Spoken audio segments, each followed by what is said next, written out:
I'm Paul Gessing, president of the Rio Grande Foundation, Mexico's free market think tank.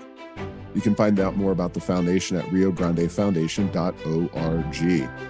I am very pleased to be joined for this week's conversation by Jonathan Williams. Jonathan is with the American Legislative Exchange Council. He's a tax economist and personal friend going back to our days in Washington, D.C. Welcome back to Tipping Point, New Mexico, Jonathan. Well, thank you, my friend, for having me back. And as always, greetings from the land of make-believe out here in Washington, D.C. Oh, absolutely. It's a long time. You've been a swamp creature now for many years. In the swamp, not of the swamp. Let's put it that way. I live outside the Beltway, so I don't drink the drinking water in here. All right. How long have you been at ALEC and doing? I know now you're the executive vice president for policy and chief economist. So pretty good titles there. Yeah, well, I've been at ALEC now 16 years as of this month. And I know we knew each other even before then when I was at the Tax Foundation, working as a staff economist over there, but then been at ALEC here now for these 16 years, starting off as directing our tax and fiscal policy task force, and now running the policy shop with a great group of colleagues here across our 10 different task forces, and of course, writing the Rich States, Poor States book every year. Yeah, and you've been doing that for a number of years now. Let's see, was it the 16th edition that just came out? So you've been doing that for a long time. But before we get too far into Rich States, Poor States, a couple of the gentlemen whose names also adorn that publication are Dr. Arthur Laffer and Stephen Moore. So you are, I have no doubt that you are the one that does the vast majority of the legwork. But if you could briefly discuss Dr. Laffer and Stephen Moore and kind of their contributions, especially from a ideological and kind of their expertise as it supplements what you do with regard to Rich States, Poor States. Well, sure. I mean, it's a great team effort, and it's just been a great pleasure to work with both of my co-authors. This was actually my project on day one at the taking the job at ALEC. Arthur and Steve had come to us and said, wouldn't it be great if we could create a publication that we give to the ALEC 2000 ALEC state lawmakers in every single state capital, but then moreover to concerned taxpayers and community leaders all across the country, and give them a way to measure their states versus the other states. And this is something, going back to Dr. Laffer, I mean, that he's studied for 50 years, and he's kept the kind of his book of charts and facts on states going back to the time when he advised governors of California, of course, a very famous governor of California, Governor Reagan at the time, and then worked with President Reagan, of course, in the White House. And of course, Dr. Laffer is probably best known for his Laffer curve in economics. As legend would have it, he made this up on a cocktail napkin at the Hotel Washington down across the street from the White House here in Washington, D.C. that Paul, and with Don Rumsfeld and Dick Cheney to say, hey, here's this idea in economics that really has been around for a long time, but let me graphically represent this in a very technical way on a cocktail napkin, of course. But the idea, of course, was that economic growth is important, and it has huge effects on tax revenue even. And so the Laffer curve basically is the idea that as you cut tax rates, especially taxes that matter the most for economic growth, so taxes on capital, you don't lose the kind of revenue that the static revenue scoring that's used in almost every state capital and certainly used by the CBO and the other revenue scoring agencies here in Washington. You don't see that kind of revenue loss because taxes are an incentive. Taxes change behavior. So there's this whole supply side, discussion around economics and tax policy that Dr. Laffer really popularized through the Laffer curve, and of course through his advice of presidents and the governors and other elected officials throughout the country since that time. And of course, Steve Moore, former Wall Street Journal editorial board member, great friend of ours, sits on the ALEC Private Sector Advisory Council, and has just been such a great hero for those of us who believe in better policy across the states, and just the Energizer Bunny of good free market policy out there, always talking about what can be done to make people's lives better off. So, like I said, it's a great team effort. We're really excited to partner with those just top tier economic minds, and to come up with the 16th edition now of this publication. Yeah, so let's talk a little bit about the publication. So, Rich States, Poor States, like you said, like we said, it's been 16 years now running that it's been published. And what would you say it is trying to tease out? Because there's a lot of these various rankings and various reports. What are you specifically going after here with Rich States, Poor States? Well, that's an important question because, as you know, there's really a proliferation of different indices out there ranking states one way or the other. And I think that's inherently healthy, though, right? I mean, the founders had this unique American idea of 50 laboratories of democracy, right? I mean, it was the 13 laboratories of democracy back there and with the colonies. But I mean, they basically said that we ought to be able to compete with each other on equal playing ground. Let's make sure that states or colonies weren't allowed to put up trade barriers, but otherwise let the best policy outcomes, shape the outcome of the country, right? And let interstate commerce bloom. And the idea is really good that states need to compete with each other, and that they can't get away with policy for too long. That's policy that's too egregious, or they're going to suffer the consequences of outmigration and loss of GDP and loss of jobs and loss of economic health. And so what we do in Rich States, Poor States is we take this concept that states are inherently in competition with each other, and that competition is healthy, by the way, which, you look at private sector competition. What does competition bring us in the private sector? It brings us lower prices and higher quality if businesses want to get our business, right? I mean, that's just the way that it works. And states, in a way, operate as businesses in that sense of what's your environment like for job creators or for individuals, and what's the relative value of creating a job in our state or creating an investment in our state or living in our state versus the other 49 opportunities that you have. And so the way that we look at it, and we think that obviously you could measure 1,000 different variables or more, we focus on 15 variables to get our economic outlook score in Rich States, Poor States, which is our forward-looking measure of how competitive from a free market policy context we think a state is. And, we can argue, some of the variables may be more important than others, but we chose these 15, and these are 15 that Arthur, as I mentioned, had studied for the last 50 years. And he chose them for a couple of reasons. As we know that when you look at taxes and regulations and labor policy, which if you're going to kind of oversimplify the three buckets of these 15 variables, that would be how you do it. And they're things that matter for economic outcomes and for economic growth long term. We know that based on the academic research that Dr. Laffer has conducted now for 50 years. But then more importantly, or I should say as importantly, there are things that state lawmakers in Santa Fe and the other 49 state capitals directly control and can change in a given legislative session.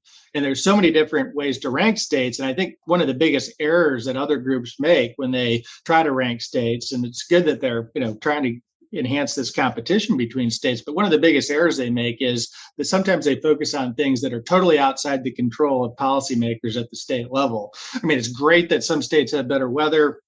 You have great skiing in New Mexico. That's great. Back home in Michigan, not as good. We don't have the elevation, but what can you do to legislate that? I mean, that's looking at variables that actually can be changed by state policymakers make it, I think, inherently relevant to the policy discussions across the states. Yeah, no, this is a extremely extensive and well thought out report, and it ultimately, I'll just put the cat out of the bag. Economic outlook, New Mexico's 38th. Economic performance is 42nd. And before we dive into a few of the variables, why do you see it as important to distinguish between outlook and performance? Presumably, performance is historically focused, dating what's already happened. Outlook is looking ahead, but why are those two important? Yeah, it's basically, the one on performance, as you correctly note, is looking the last 10 years of the raw economic data on GDP growth, so the overall production of the economies of states, job growth, and then really, I think probably the most interesting and probably most telling the connection between the policy environment and this aspect is the interstate migration, and just how Americans continue to vote with their feet is one of the key stories of rich states, poor states, leaving high tax states, going to states that have lower tax burdens, and in many cases do better things with income taxes. Going without income taxes, it turns out, is one of the best things that states can do, we've found in our research. And so looking at the domestic migration patterns, those are the ways that we measure the 10 years of backwards looking economic performance, just to kind of chart out where the state has been. And then the economic outlook is the forecast based on the current set of policy metrics of how competitive we think that state's outlook is for the future. And so it's really two ways of looking at things. I think some ranking systems that are out there conflate that and kind of use economic data as a way to rank states without having that delineation of, what here's the historical and here's what we think based on current policy trends. So I think if you're going to look at the most important things to look at would be, is your state gaining population or are you losing population when it comes to net domestic migration? That is a very telling sign of how the overall climate is. And then looking at the future on these 15 factors, how competitive will we be relative to the other states given our policy environment? Yeah, and one of the nice things is that you have these charts going back a decade, which is really neat because you can look through all of these different metrics and figure out what's changing and what's getting better, what's getting worse, whether it's the policy or the performance, and that depends on what you're looking at, forward-looking or backward-looking. But one of the notable things, and I want to talk about it later on in this conversation, New Mexico had a notable jump. Your latest data point is 2021. Obviously, 2020, the pandemic really threw a lot of state economies into chaos and reduced GDP. But even if you just look at a trend line in New Mexico, our GDP number really exploded in 2021. And this is related to the oil and gas industry, and we saw how much revenue our state took in recent years due to the oil and gas industry. And so definitely want to get your thoughts in a few minutes on exactly what New Mexico should be doing with that largesse. But let's say that we had a $3.6 billion year-over-year surplus, which is a 42% one-year budget surplus. It's pretty astonishing. So I look for that GDP number to probably carry us forward here in some of these rankings, regardless of our policy environment. Well, that's a great example of one of these variables that is important. It's really a topic that needs to be discussed in detail in states that especially that have the oil and gas production. But it's also one of those things that it'd be great if legislators from other states could just legislate that they have huge oil and gas deposits, and they obviously can't change those things either. So New Mexico's got that. It's a blessing, but also, it's really important how it's managed, right? And, how it's taxed and how it's regulated and what you do with that largesse, as you point out. And, you're not unique in the sense that you have a surplus. I mean, almost every state has a surplus. Your surplus in percentage terms is probably larger than many states. I mean, there's only a couple of states that don't have a surplus right now, and that's because they've spent even faster than the money's coming in. And that's the case of California and a couple of other big kind of liberal left-wing states out there today. But it's really, I think, really an important inflection point right now for states to think through. All right, we've got these storm clouds, I think, on the horizon that we can all see. It may be the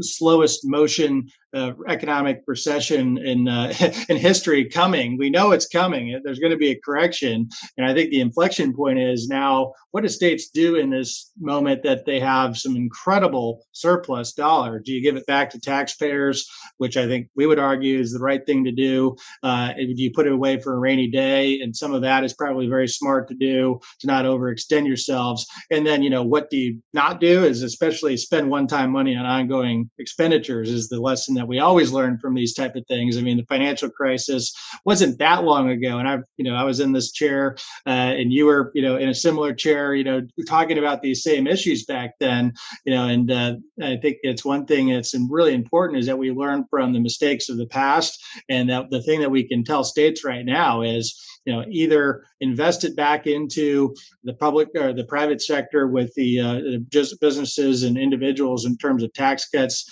have a rainy day, robust rainy day to make sure, that's set up that you don't get into a crisis mode like California and some of the states always get into, but then make sure that you're not overextending yourselves on the spending side of the equation right now, because if we have this conversation next year, as we release the 17th edition of Rich States, Poor States, we may be in drastically different position when it comes obviously to the broader economy. Yeah. So just to clarify, folks can go find this report at richstatespoorstates.org. And I'm looking at some of the outlook trends specifically for New Mexico. Top marginal personal income tax rate. We went from 4.9 to 5.9 2020. And I'll talk to you in a second about that. Our marginal corporate income tax rate under Susana Martinez dropped from 7.6 to 5.9. Personal income tax progressivity has kind of been all over the place, but they added some progressivity in recent years. Property tax burdens, again, kind of all over the place. Sales tax burden, that's in New Mexico, known as the gross receipts tax. That varies with economic growth, but certainly we have a high GRT burden, and the remaining tax burden. Recently legislated tax changes, debt service as a share of tax revenue, public employees per 10,000 population, state liability. I mean, it's just a treasure trove for data geeks like us, Jonathan. You must have an army of orcs or trolls, young interns or something there at ALEC to put all this together. Well, it's a big data collection process. You put together many reports yourself, it's a labor of love that goes into these, and we've got a great team that jumps in and goes and scours the data to grab just all of this incredible pieces of information that you were talking through. And of course, on the richstatespoorstates.org website, you can grab this data now for all 16 editions and go back, as you've been noting. So it's an incredible treasure trove to just look through historically, both the progress and lack of progress, depending on decisions made in Santa Fe and other state capitals of, how that influences these type of things. And then, looking at what other states are doing, sometimes very similar and making some of the same moves. And then sometimes, in the case of Texas or other states that have moved in more of a free market direction, Arizona, Utah, even Colorado. I mean, you're surrounded by an incredibly competitive region, as I know we'll probably talk through. Yeah, let's get into that before we really dive into New Mexico and where things stand with the money we have coming in and what we should be doing.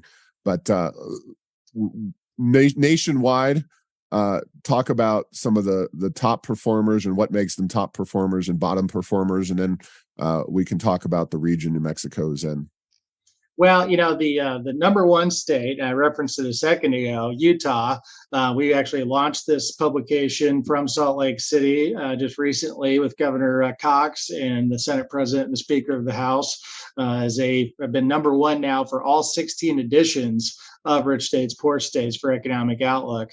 So it's an incredible success story there in Utah that I think probably needs to be told and retold and told again in terms of how impressive and how many different free market policy pieces they've been able to get done in these basically decade and a half. A few things that always stick out is that's always a top question I get asked as I've traveled around the states and been in all 50 now, as you know, probably been in 20 since January when I was out in Santa Fe with you earlier this year and our friends at the New Mexico Business Coalition. But when it comes to Utah, a few things stand out. One is, they became a flat tax state about 16 years ago now, and that's been a huge trend in recent years. We've seen what I call the flat tax revolution take off, where Steve Forbes obviously had the postcard tax return idea in the 90s as he ran for president, and that stalled out, unfortunately, in Washington. But the states are taking that really mantle and running with it. And we've seen just last year, we saw 5 states become flat tax states, for instance, and Arizona being one of them. But Utah kicked this off at the state level 15, 16 years ago now. So they've been able to continue to reduce their tax rates, get it below 5% on their single rate flat tax, and just continue as surplus dollars come in to chip down at rates, not to necessarily go as aggressively as other states have, or let's say Arizona has a 2.5% flat tax. I mean, the lowest of any state that has a flat tax today. And that's an impressive record that they just have achieved in the last couple of years. But to Utah's point, I mean, they've been just methodical about surplus money coming in because of in-migration and just a healthy, economic environment. And they've continued to really invest that surplus into continuing to chop down these income tax rates, especially over time. They've also done a couple of other, I think, really innovative things. One on pensions, and that's a whole area of discussion where, New Mexico's unfunded pension liabilities are just massive. And these are things outside of any current debts. These are long-term debts that have been promised but not been fully funded. Utah, about 10 years ago, transitioned to more of a defined contribution type pension system, similar to the 401ks that all of us are very familiar with in the private sector and have been for 20 or 30 years, to really take that risk off of taxpayers and really help the business environment. Because as businesses look to invest in one state versus another, and you know this well, Paul, I mean, they don't just look at the current structure of policy. They look at the expectations of what the policy will be in the future. And when you look at a state that has high debt or liabilities, as the case of New Mexico with pension liabilities, that's a future tax increase that businesses see on the horizon. And so it's an inhibitor to business investment. So Utah, one of I think their secrets to success is they say we have a reasonable policy environment today, but we've done so many things to plan for the long term to ensure that taxes won't be going up in the future because we're tackling these liabilities and doing some of that heavy lifting today. So that's Utah. North Carolina, Arizona. Let me stop you and interrupt you real quick there, Jonathan. I know, sorry, you're you can talk about this stuff in your sleep, and maybe you do, but I do, unfortunately, probably. I want to, I know Art Laffer. What I do know about him is he's a big proponent, as I think you and I also are, of states that have zero income tax policies in place. And it's there's 9 of those. We're all looking to see who is going to be the number 10 state to not have a personal income tax. I can generally name them off the top of my head: Washington, Nevada, South Dakota, Alaska, Florida, Tennessee, New Hampshire, and maybe I'm missing one. But anyway, Texas. Wyoming, you got them. Wyoming, yeah. So those states all do very well, but it's definitely a little surprising that number 1, Utah, number 2, North Carolina, number 3, Arizona, another neighbor. You can, as you say, New Mexico's in a tough neighborhood when it comes to tax policy. Number 5, Oklahoma. So there's right there a bunch of neighbors. Texas down at 13, though. So I know you have a bunch of different variables, but it is surprising to me to look at the very, very top ranked states.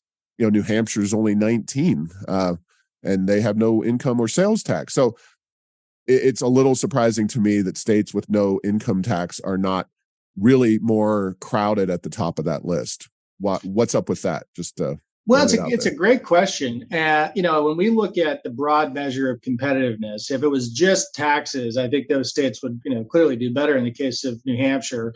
But, you look at a New Hampshire, let's say, and they're not a right to work state. And of course, that's something that you all have discussed over time, probably in New Mexico.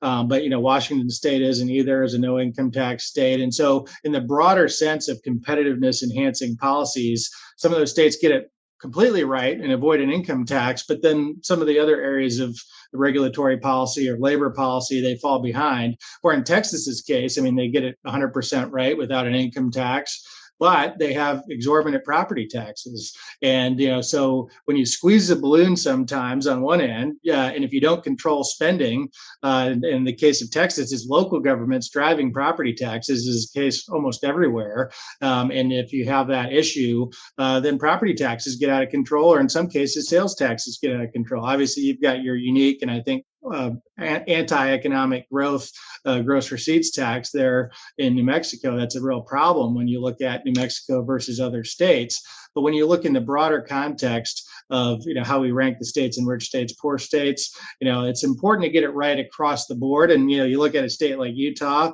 or Arizona or North Carolina, the top three, they don't get it wrong basically in any of the variables. They're at least average in all the variables, and then they're very good in others. Where Texas stands out as having some of the highest property taxes in the country. So that's why you see a little bit of a range there. Now, if it was up to me and I had to doubly weight or triply weight, some of these variables, because all 15 of these factors are just equally weighted, I think the personal income tax is one of the most important things to focus on at the state level, getting your rates down if possible, becoming a flat tax state if possible, and eventually working towards an income tax elimination. But all these factors matter, and that's why it's more than the income tax. Fair enough. Hey, I hear you. It's one of those issues, but it's definitely a big one, and I totally see your point. So, and one other thing on that point, Paul, too, is that, spending is taxation at the state level, right? I mean, the important thing is focusing the overall size and scope of government and the spending. And, one of the great things that the no income tax states have done well is they, on average, the 9 no income tax states that you mentioned a minute ago, they spend in a given year somewhere between 50 or 60% less per person than the 41 states with income taxes. So think about that for a second. It's not just that they're shifting tax burdens always, although Texas has a high property tax, is that they're actually creating government services that are core services in a more reasonable, cost-effective way. And that empowers them to get that income tax down or eliminate it altogether. So I think that juxtaposition between taxes and spending, I mean, that's one of the most important takeaways from our work. And I think that's really the secret to the success of the states without income taxes at the end of the day. Yeah. So on the negative side, we got New York 50th, Minnesota 48th, Vermont 49th. What do you tell folks in those states? Well, I tell them they need to change their overall policy environment. I was actually just in Albany to do an event. I was in the Twin Cities earlier this year to do an event, and they're fighting, a lot of great people fighting a good fight to try to turn the ship around. But in the case of New York, for instance, I mean, they've been 50th out of 50 for almost every edition of Rich States, Poor States. I think they got to 49th 1 or 2 years, and that was unfortunately as good as it got. But I mean, you look at the proof is in the pudding in the case like New York, where New York should be booming. I mean, with Manhattan, with really the financial sector, being based there, that's eroding because of the just bad policies and high taxes. But you look at what I talked about, migration being a great kind of signaling point of, whether a state's getting it right or not. And this isn't just us coming up with these numbers and randomly assigning them to states, but, New York, the domestic migration in the last decade on net has been a cumulative total of, almost 1.8 million people have left the state of New York on net over the last decade alone. So people are leaving, they're voting with their feet, as I mentioned, they're going to states like Florida and others that are absolutely leading when it comes to free market policies. In the case of Florida, no income tax, as you referenced. And so New York across the board, some of the highest income tax rates, some of the highest property taxes on top of it. You add that to all of the big government labor policies that they have, bad policies on spending, workers' compensation, not being a right to work state, high minimum wage that they're applying across the state, not just in New York City. I mean, it is the truest example probably today of the line that Reagan always had of the liberal view of the economy can be summed up as if it moves, tax it. If it keeps moving, regulate it. And if it stops moving, subsidize it. And that's the approach of a lot of these big government high tax states is high taxes for everybody. And then if you play ball with us and the liberal state government in those states, they'll get your special deals and you get your cronyism and you get, all the special carve outs of the tax code for the politically favored industries. And so that is the epitome, I think, of what not to do and the approach to avoid. Yeah, and for those wondering, California's 45th, which they're certainly not anywhere near towards the top of the index, but maybe not quite as bad as a New York or a New Jersey. So definitely where we expect to find California. But there's a lot of competition at the top and there's a lot of competition at the bottom. And sure. So really once you get in the bottom 10, I mean, all of those states have some serious systemic problems. And, if you're 45th in California, some people would say, well, why isn't California 50th? Any of those states in the bottom, just a lot of problems to deal with. The same thing, any states at the top, there's any of those top 10 states, there's just so many positive attributes, I think, to talk through. Yeah. So New Mexico. So we're 38th in economic outlook, 42nd in performance. And are there states that have wide deviations there? I'm focusing on New Mexico, of course, but off the top of your head, we're 38th in outlook, 42nd in performance. Are there states that dramatically outperform or underperform when those indices are compared, or is it you find it to be pretty consistent? Well, no, it's generally consistent. There's a good correlation, and we've done some econometric work on this to show over time that the outlook rank is very correlated with the performance rank, right? I mean, performance will follow the outlook, but it is a trailing indicator versus a leading indicator. So sometimes you have that time gap where if the state, my home state of Michigan, had a really rough decade under Jennifer Granholm as when she was governor in the 2000s. Before she came out here to be Secretary of Energy here in Washington, D.C. But we turned things around in 2010 after new leadership was elected. Michigan, for a decade up until recently, became a right-to-work state. We cut taxes aggressively. And that was one of those things that the outlook improved because of those policy choices. But because the performance is a 10-year look back, we were still stuck with a lot of years before those policy changes were made. So there is a data lag issue there that sometimes the performance takes a while to catch up with the outlook, or there's some outliers too. I mean, no doubt. I mean, Oregon, for instance, up until recently had been a high growth state when it comes to economic performance, but their outlook was poor. It just turns out in the region, what happens when you go and spend time out there and you talk to economists on the ground and those that have lived out there, the explanation for a state like that is, yes, their taxes are high, but they're not as high as California's. And it's almost all the in-migration that Oregon had seen from a capital or a population sense. A huge percentage of that was from California, people looking to leave an even worse policy environment. So Oregon relatively looked cheaper, even though overall it's a high tax state. And that kept economic performance higher than otherwise, I think, would have been. Now, so there's some really good explanations. And sometimes there's some data gaps here and lags in the data between when policy is made and when you actually see the results for it. And then you just have the pure outliers occasionally when you see that as well. But in the case of New Mexico, that both the performance and the outlook are pretty close in the line. So that makes sense. Yeah, I just was messing around with this while you were talking. And Colorado is an example of a state that's performed very well. They're 5th in performance, 25th in outlook. California actually performed decently with an 18 in performance. Their outlook is 45th. And Washington State's another one, 6th in performance, 34th in outlook. So certainly, as being in a neighboring state for Colorado, you see some of their missteps and their efforts to undermine their taxpayers' Bill of Rights. California and Washington, I think, have benefited from a tech sector that's really been propping them up. And, you can't, it's too hard to predict whether these trends will continue, but it certainly shows signs of kind of falling apart, in the sense that their policy climates are finally catching up with them in those two states.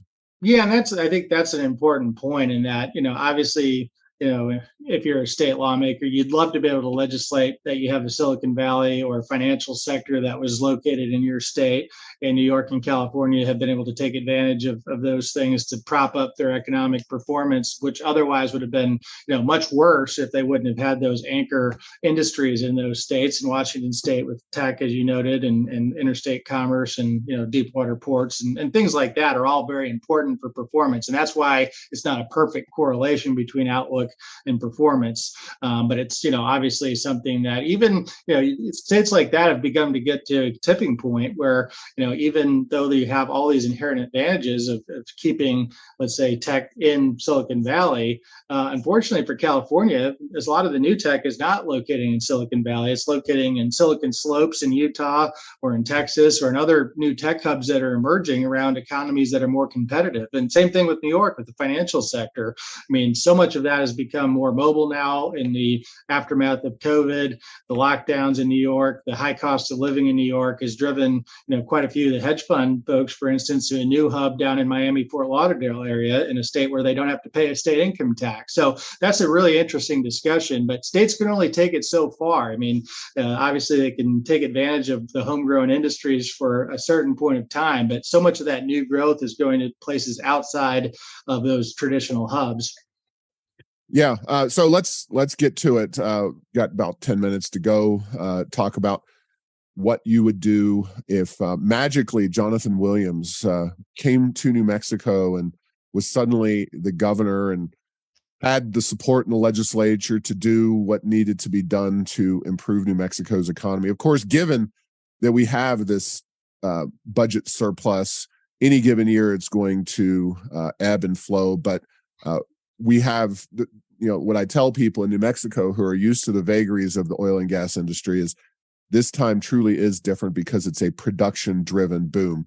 What happened is that new discoveries were made in the Permian Basin. And so, prices in the oil and gas sector will always come and go, but for the foreseeable future, New Mexico is going to be in a strong budgetary situation because of that situation, those findings. So talk to me about what you would do in New Mexico to boost our economic competitiveness. Well, I think the few things that really stick out of the 15 variables is, income taxes just being so important, as we've talked about. New Mexico is somewhat middle of the pack there.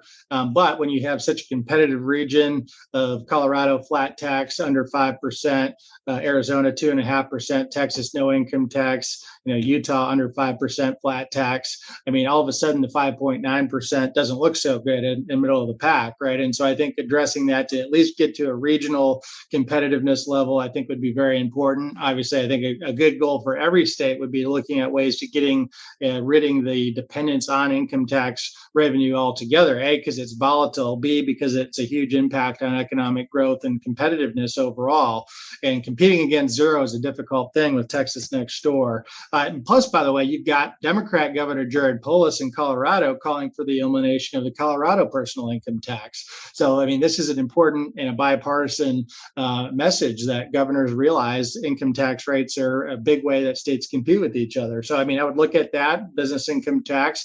Obviously, the gross receipts tax is a bit of a unique animal, and I'm putting it very diplomatically there. I mean, I think it's a big drag on economic performance and growth in New Mexico, and it's such a unique beast that it's very difficult in a compliance sense, right? Too, that you just don't have to deal with that type of a tax regime in many other states across the country, and that was actually one of the reasons why in Michigan we ended up scrapping. As I mentioned, we made big changes a decade plus ago. We scrapped a similar gross receipts tax style tax in favor of a different tax regime that got away from that just because of the interstate complication of businesses trying to figure the things out. And it was just a one more kind of factor of keeping people from doing business in Michigan. So I would address that.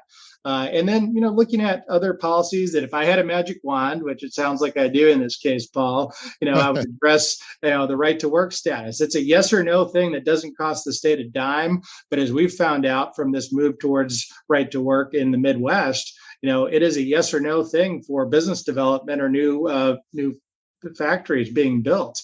It's something that, inherently we believe in the dignity of the individual. I agree on this on the individual liberty front that, people should not be forced to join any association. Imagine if we said you had to join ALEC and pay dues to ALEC. No, I mean, we're a voluntary association. And if unions provide value for workers, God bless them, you can join a union voluntarily in a non-right to work state, but there's no reason that people should be coerced to join a union against their wishes. That's a huge area of development in the Midwest, as I mentioned, with all of the states moving to become right to work states recently there. And then finally, this is something we talked about. Colorado, while it's slid in recent years in the policy environment, the one thing that's keeping it very competitive still is their taxpayers' Bill of Rights that you talked about, which is their constitutional limit on the growth of taxing and spending. It's been in the state constitution for 30 years now. It's more popular today than ever. I think it was about a 70% approval rating in Colorado this last fall as it celebrated its 30th anniversary. And it's an incredible thing for states like New Mexico to think about, especially when you have boom and bust style revenue with oil and gas production. How do we make sure that we don't overextend ourselves and get ourselves into a huge deficit problem going forward and overspend? It's putting limits like that on the growth of government. And, a lot of politicians, when they see the money, and I'm not picking on Santa Fe or New Mexico specifically, this is a problem across the country. When the money's there, in a lot of cases, they're going to spend it. And so having some sort of a reasonable limit on the growth of taxing and spending, I think, is incredibly important for future competitiveness. I think one of our best economic living economists out there that's at Stanford, Thomas Sowell, said it best. The first law of economics is you have a scarcity of resources. You don't have everything you want. But the first law of politics is to ignore the first law of economics. And so having some sort of a reasonable limit like that to keep spending limited in a balanced budget environment, I think would do wonders for New Mexico.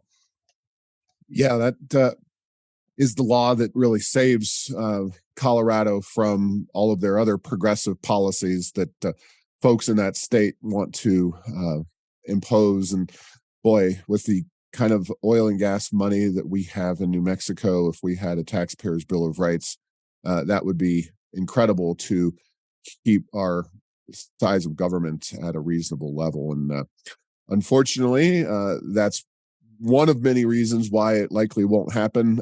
Partially, we don't have the initiative process they do in Colorado, and I'm not going to advocate for that being changed here in New Mexico, but boy, that initiative got them the taxpayers' Bill of Rights in Colorado, and it certainly makes a big difference. So anyway, those sound like some good ideas to me. I'm ready to vote when you're ready to run for governor, so come on out. Unfortunately, we'll one more thing, and I know right to work you just mentioned, and you're a Michigan guy. Both of us originally hailing from the Midwest, but very disappointing to see Michigan regressing. It really hasn't happened much in American history that states have gone backwards on right to work, but now we're in such a polarized and political environment. It seems like Democrats don't care about jobs and economic growth as much as they care about paying off their core constituencies. And unfortunately, Michigan became, I think, the first state since Idaho to regress, to go away from worker freedom. Anything to add beyond what's been said in the media, or anything you care to share about that? Well, there's a lot to say. I think they made a huge economic mistake there that's going to cost Michigan dearly. But this was done on a very partisan basis, as you note, and was done on really a one vote margin in the House and the Senate. The Democrats had just taken those majorities after the 2022 midterms and are going full out progressive now against the wishes. If you look at polling, right to work polls, I think 60% support now in Michigan, now that they've had a decade worth of realizing the economic benefits and reversing that horrible economic environment that we had. And Michigan has really turned the corner in a lot of ways. So it really does pay me to see what's happened there. I hope that, in the future we'll reevaluate. Idaho reevaluated and then, of course, became a right to work state, again. And so I think there's always hope. I'm a glass half full kind of guy, as you know. So I think it's just one of those scenarios where the progressive left is overreached. And unfortunately, that's how it ended up. But the pure raw partisan votes, and it was done, in a very non-transparent way in the legislature, where there was lacking real legislative transparency and real debate, and that was real unfortunate how it played out. But I am optimistic, especially, Paul, if you're Ohio folks. I think right to work may be in the cards in Ohio at some point here in the next couple of years. That's going to really ratchet up the pressure once again in the Midwest for states to reevaluate. That would be fabulous, and we'll see. That's a true rivalry there. New Mexico has its own rivals here in the Southwest, but I think folks understand Ohio versus Michigan, Michigan versus Ohio State, et cetera, et cetera. So definitely two states that are constantly duking it out. All right, Jonathan, rich states, poor states, how can they find it again? So richstatespoorstates.org. And you can go to ALEC.org as well. But I mean, the great thing about this 16 years worth of data that we have is you can literally, if your data, interested in this kind of policy across the states, and data geeks like Paul and I, you can literally spend hours, looking at the current outlook, and as well as 16 years of historic performance and all the different policies that go into these rankings. So hope you take some time and enjoy it. All right. Thank you, Jonathan, for your time today. Thanks for listening to this week's episode.